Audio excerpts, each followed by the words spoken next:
بسم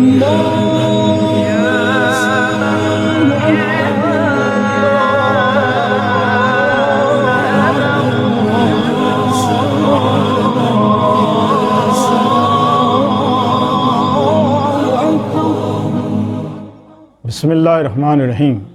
الصلاۃ والسلام علیکہ یا رسول اللہ، الصلاۃ والسلام علیکہ یا حبیب اللہ۔ یوٹیوب چینل سے قاری محمد ریاض قریشی کا سلام۔ السلام علیکم ورحمۃ اللہ وبرکاتہ۔ پاکستان میں اور پاکستان سے باہر رہنے والوں کے لیے ہم دعا گو ہیں کہ اللہ پاک آپ کی روحانی، جسمانی، اندرونی، بیرونی بیماریاں دور فرمائے، آمین۔ بہت سی کالیں مجھے باہر سے، یورپ کنٹری سے آئی ہیں کہ یورپ کے حالات جو پاکستان سے، بنگلہ دیش سے یا انڈیا سے کہیں سے بھی مسلمان جو کام کرنے کے لیے جاتے ہیں، لیکن آج کل بہت مشکلات میں پڑے ہوئے ہیں اور مشکل میں پڑے ہوئے ہیں۔ رزق کی تنگی بہت زیادہ ہو گئی ہے، کسی کو رہائش کی تنگی ہے اور کسی کو مالی تنگی ہے، کوئی بیمار ہے، بہت سی ضروریات کی چیزیں ہیں، مثلا کوئی کاغذات ہیں وہ نہیں بن رہے، اس طرح کے بہت سے معاملات ہیں۔ ان سب کے لیے ہم پاکستان میں رہتا ہو، آج کی یہ خاص ویڈیو اس لیے ہے کہ یہ میں چاہتا ہوں کہ بیرون ملک میں جو رہنے والے ہیں وہ یہ سنیں اور یہ اس پر عمل کریں۔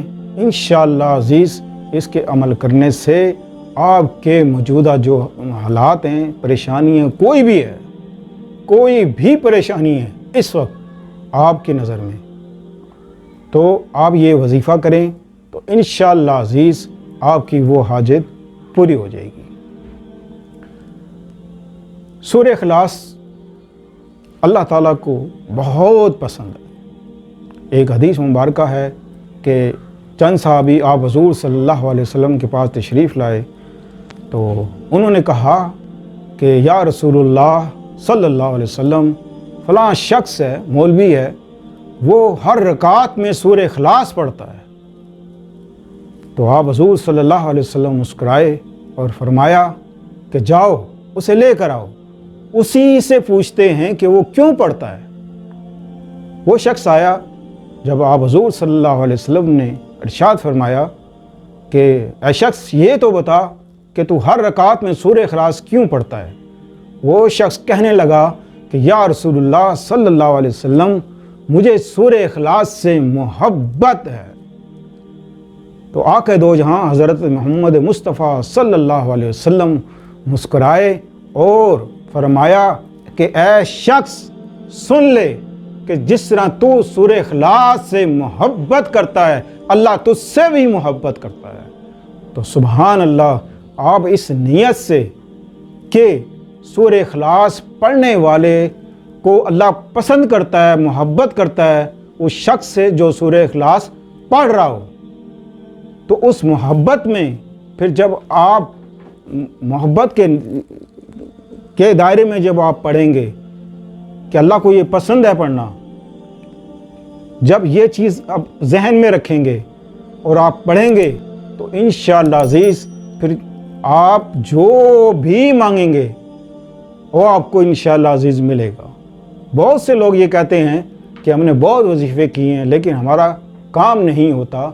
یاد رکھو کہ اللہ کا دامن کبھی بھی ہاتھ سے مت چھوڑو، چاہے تمہیں 1 ماہ لگے، 2 ماہ لگے، سال لگیں، 2 سال لگیں، لیکن کبھی بھی مایوس نہیں ہونا۔ میرے پاس بہت سے ایسے لوگ آئے ہیں تو استغفر اللہ ربی، میں ان کے حال پر یہی دعا کر سکتا ہوں کہ اللہ ان پہ رحم فرمائے۔ کہتے ہیں کہ جی ہمارا تو یقین ہی اٹھ گیا، ہم نے اتنے وظیفے کیے ہیں پورے ہی نہیں ہوتے، یقین ہی اٹھ گیا۔ اللہ اکبر، جب یقین اللہ سے اٹھ گیا تو سمجھ لو کہ وہ دائرہ اسلام سے فارغ ہو گیا۔ وہ پھر ہندو ہو، مسلم، وہ یہودی ہو یا کوئی مذہب بھی اختیار کر لے، اس کے لیے آزاد ہے کہ وہ جہاں مرضی جائے۔ تو اللہ کی رحمت سے مایوس ہونا، اللہ خود فرماتا ہے اے ایمان والو خبردار، اللہ کی رحمت سے ہرگز نہ مایوس ہونا۔ مایوس وہی لوگ ہوتے ہیں جو منافق ہوتے ہیں، منافق لوگ وہی اللہ کی رحمت سے مایوس ہوتے ہیں۔ تو اللہ ہر شے پہ قادر ہے، ہر شے پہ قادر ہے، اسی کے حکم سے سب کچھ ہوتا ہے۔